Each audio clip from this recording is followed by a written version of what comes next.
Good evening, everyone. I'm going to confess here that I am occasionally jealous of Mr. Fuller over there, because he gets to flip those lights on occasion, just bust through any red light he wants to. It's beautiful. It must be amazing. That's a power I want. It's a power I want. But there's a reason for that particular power, because when Adam flips those lights on and he busts through a red light or burning through traffic, I want to watch him do it one day. It's got to be great. But there's a reason for it, and the reason is there's something happening, and it's urgent that he be there quickly. This is the reason police have the ability to get through traffic the way they do. It's the reason fire and emergency services, get to do this have that kind of fun. I'm just going to say it out loud. It's because there's an urgency to it. There's something going on somewhere. They need to be there. They need to be there quickly, and nothing is going to get in their way to getting that done.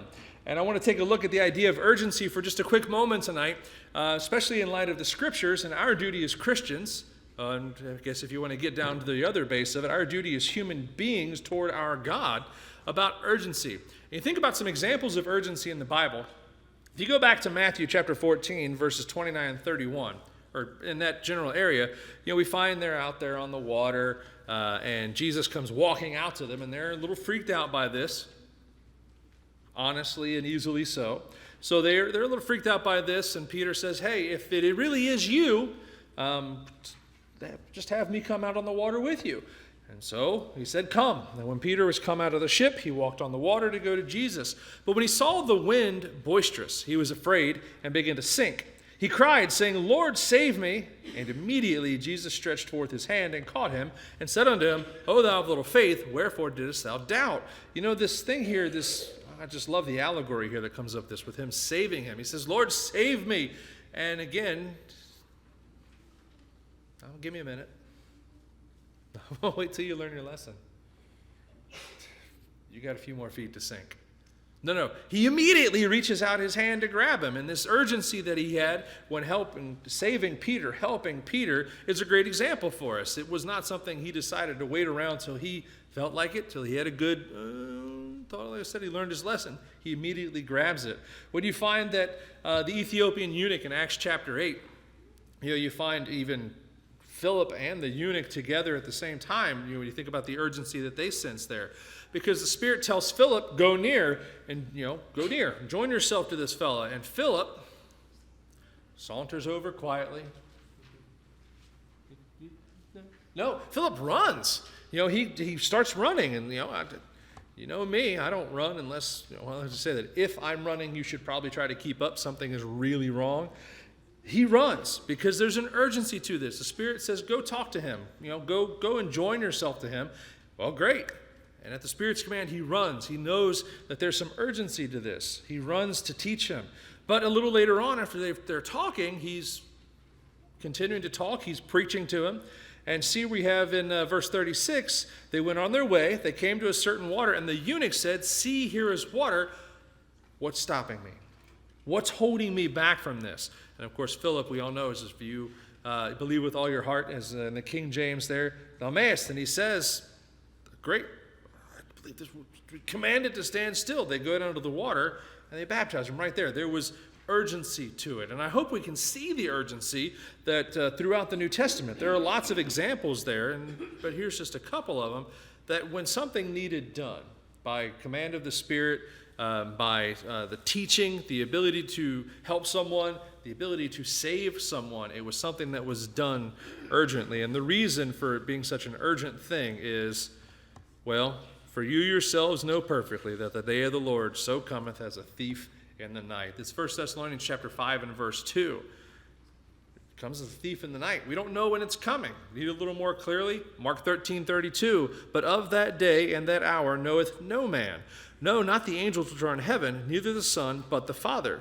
Take ye heed, watch and pray, for ye know not when the time is. It's not like we're getting some kind of warning saying, okay, you have 5 hours to prepare. Wouldn't that be wonderful if you could just have some time to prepare?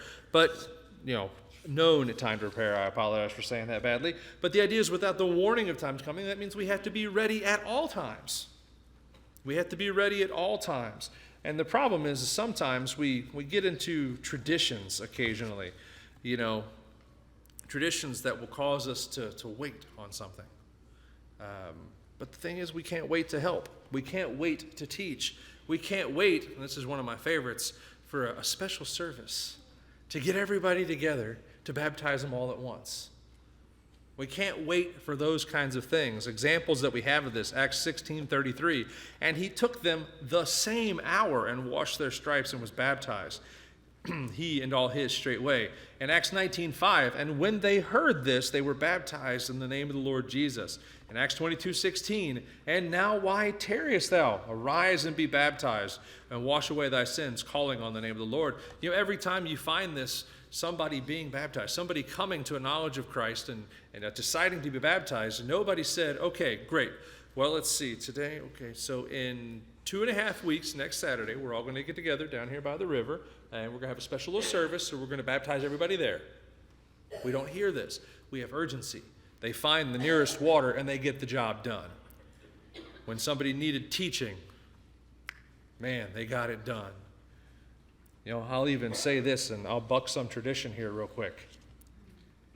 Don't wait for Neville to finish his sermon. I bet he won't be offended.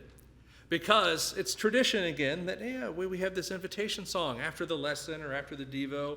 And traditionally, it's a great time, isn't it? But I tell you what, if he gets 4 words in and you feel the need, say something to somebody. It is that urgent. It is that urgent.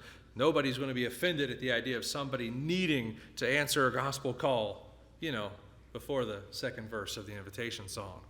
It's simply tradition. We can't wait for anything to do what's right. We have to make sure that we're obeying God. We are teaching, we are preaching, we are helping people. We are obeying him, coming to him as quickly as we can, as quickly as opportunity comes to us. When it comes to our service to God and to others, there is no time to wait. There is nothing that should stand in our way. Flip the lights on. Buzz through that intersection. If you're legally allowed to.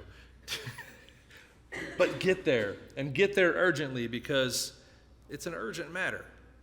It's life and death on a very much higher level.